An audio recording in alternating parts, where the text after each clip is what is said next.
Hey, welcome to Live with Lynn. So if you're here, say hi. If you're watching the replay, be sure to type replay so I know you were here. I'm Lynn Huber, and I appreciate you being here today. So today I'm going to talk about how to be assertive without offending people. So do you struggle with being assertive? Are you someone who just wants to be nice all the time? I mean, we talk all the time about putting yourself out there, right? And asking for what you want in a just do it kind of way. And sometimes, though, fear holds us back. It's the fear. It's that fear that we'll come across as being aggressive, or that fear that we're going to hurt somebody's feelings, or the fear of another person's anger, disapproval, or maybe we feel guilty about placing our needs first. Maybe we have discomfort with asking others to see our preferences as important, or maybe we have a fear of appearing to be selfish, or a fear of being rejected or disliked, or maybe we have insecurity about our ability to make good decisions, or maybe we have the perception that assertiveness is a personality trait rather than a skill we can learn. You might be thinking, I'm not an assertive person. Hi, Anitra. Hi, Karen. Thanks for being here. Good to see you. So the problem with all these beliefs and all these fears is that they wear down our self-esteem, and over time, they affect negatively our happiness, our chances for success, and maybe even our physical health. And these beliefs result in a vicious cycle. When we repeatedly compromise our needs, we hold ourselves back from practicing and improving our assertiveness skills. And this in turn means we don't experience the positive impact of assertiveness and healthier boundaries. And in some cases, we don't experience the success we're looking for.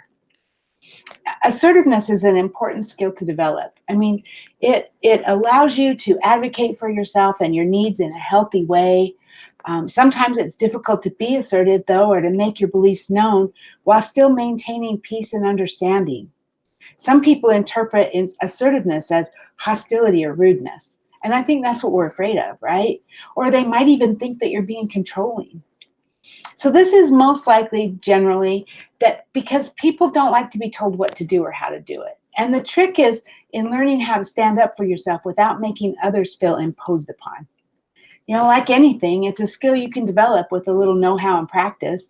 And there's, some factors that go into how assertiveness can be interpreted or received. So let's look at some ways that you can advocate for yourself in an effective manner. So first off, what is assertiveness? Well, assertiveness is an interpersonal skill, right? It demonstrates your confidence and allows you to advocate for your needs and your desires and your boundaries while still being respectful towards others. You're taking care of yourself by looking out for yourself. And so some of the steps to being assertive are to ask for what you want or need respectfully. I can't say it. Ask for what you want or need respectfully, okay? It's okay to say no. A lot of us were afraid to say no. We feel like if we say no, then, I don't know, people won't like us or whatever, right? Also, you need to speak your mind. And you need to remember that you're not responsible for how the other person responds.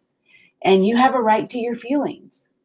Another thing, use I statements when speaking, and don't apologize for your feelings or your needs.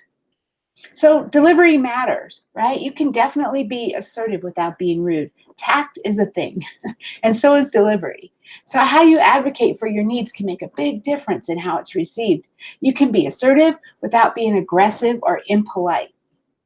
So choose your words carefully, right? This is especially important if you're going to assert yourself in a situation where you were previously passive, because people were expecting you to still be passive, right? So think about the different ways that your words might be interpreted. Write them down and read them back to yourself if that helps. Using I statements to convey your needs helps to prevent the person you're speaking to from understanding that helps them to know that you're stating your needs and you're not placing blame on them. Using that I statement, then hopefully they won't see it as you're blaming them. It's more, how do I feel? How's it affecting me, right? Sometimes, though, people might take assertiveness as rudeness when it's not. And you need to remember, it's not your responsibility. If you're doing everything you can to not be rude and to not hurt their feelings or whatever, if they take it that way, that's not your responsibility. So stay calm, keep it positive and constructive, but don't be afraid to speak your needs. One thing that really helps is to develop good listening skills. So being assertive takes some great communication skills. And remember that communication has two sides, speaking and listening. So truly listening will help you clearly understand the situation, right? When you follow up with thoughtful and assertive speech, others are more likely to value your opinion. So avoid taking things personally. Since being assertive can be touchy, sometimes you'll do everything right and you'll still end up rubbing someone the wrong way. So learn how to brush off the comments that don't really matter. And practice. Assertiveness comes easy for some, and it's really hard and anxiety inducing for others, right? The thing is, the more you do it, the easier it gets. So if being assertive doesn't come naturally for you, start small.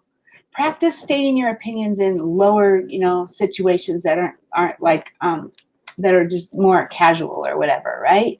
Gain confidence as you go. Don't apologize for stating your wants and your needs. Know your boundaries and your beliefs on bigger issues, and be ready to peacefully and proactively advocate for your needs. Sometimes you don't have to. Sometimes it's not important. You don't have to make your needs known just because you're in a situation where it's not important. So sometimes you have to make that decision, right? And show confidence. People enjoy being led by people who ooze confidence. So if you're going to be assertive and take charge, show the confidence to back it up. People will sense your lack of confidence if it isn't really there. And so give yourself permission to feel good about yourself and your accomplishments. And then handle negative issues quickly. If problems arise, jump on them immediately. It's part of being assertive. So handle issues with kindness and respect, and people will remember you for it. And if you let problems linger or treat them in a negative manner, people will remember that too. Some don'ts when you're asserting yourself: don't place blame. Don't share your wants and needs in a confrontational or aggressive manner. Don't yell or shout. Don't be unwilling to hear the other person out. Those are a lot of things we just talked about, right? But bottom line is, you've got this. Do your best to stay calm and be diplomatic, and also understand that you can't force someone to respect your assertive requests and your behavior. You know what's best for you, and only you can decide what to do if your requests are not honored. You might decide that you have to remove yourself from the situation, or you might decide it's not worth it, or that maybe you should just not push for it. That's your decision. As long as it's coming from your heart, that's what's important, right? So stay true to your integrity and your values, and remember that the skill of assertiveness is something that develops over time. It might be overwhelming to try to make drastic changes overnight, so ease yourself into it and test the waters. It's always best to think with clarity and to make your changes slowly. With gradual change, others will be more likely to accept your new assertiveness. And before you know it, you're going to have that respect from them for that new and improved you.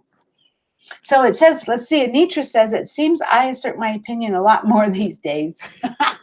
Well, good job, Anitra. Sometimes you get to a point where you just get tired of being the doormat, right? But we don't want to be a doormat. We want to be thriving and growing and equal, right? We're equal to everybody else. We're not below or above or anything like that, right? So, hey, now I'd love to hear from you. Are you good at being assertive, or is this something that you struggle with? What kinds of things help you to be more assertive? Please share your thoughts in the comments below. I would love to hear your stories.